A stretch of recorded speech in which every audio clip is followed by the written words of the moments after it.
पनुआ किले भरपासे में बदमनी खुलेआम मंशियात जे विकिरे वाइपे आकड़ा पर्ची जुआ बकी जुआ जा अड्डा मंथिलिन ते हलण समाजी बुराइन सबब पनुआकिल मां अमन जो पखी उडामी वियो। अहिड़ा वीचार झंडीर मीडिया सेंटर पनुआकिल ते हम ख्याल जे मरकज़ी अगवान कफनपोश गुलाम मुस्तफ़ा कलवड़ पीटीआई सिंध जे जॉइंट सेक्रेटरी अब्दुल गफ़ार ऐं ॿियनि वंडींदे चयो आहे त पनुआकिल में बदमनी धाड़नि चोरनि समाजी बुराइन हीरोइन चर्स नकली शराब भंग जी सरेआम विकिरे वाइपे जुआ आकड़ी पर्ची बुकी जुआ जा अड्डा अशोक कुमार सोनूमल निज़ाम चौहान हैदर कुंदन लाल मियां समेजो जीतू राम ज़हीर जतोई मुकेश कुमार सागर कुमार ऐं इन्हनि जी गैंग पारां हलाइण ते केतिराई ख़ानदान लुटिजी तबाह थी चुका आहिनि। काफ़ी माण्हू मंशियात नशो वापराइण सबबि पंहिंजूं हयातियूं विञाए वेठा आहिनि। समाजी बुराइयूं आम हुजण ऐं इन्हनि माण्हुनि गुंडनि बदमाशनि ख़ासि माण्हुनि जे आशीर्वाद हुजण सबबि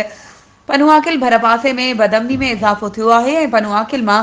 अमन जो पखी उडामी वियो आहे। हुननि घुर कई त ॾोहारियुनि चोरनि मंशियात फरोशनि जुआ माफ़िया जे गैंग अशोक सोनू कुंदन निज़ाम मियां समेजो हैदर जीतूराम ज़हीर सागर मुकेश ऐं ॿियनि खे गिरफ़्तार न कयो वियो त पनुआकिल समेत एसएसपी ऐं डीआईजी सखर ऑफिस आॾो एहतजाज पिणु कयो वेंदो। वधीक ख़बरुनि ऐं अपडेट्स जे लाइ असांजे चैनल खे सब्सक्राइब कयो ऐं हा बेल आइकन खे प्रेस करणु न विसारिजो त जीअं असांजी हर नई अचण वारी वीडियो तव्हां ताईं पहुचे।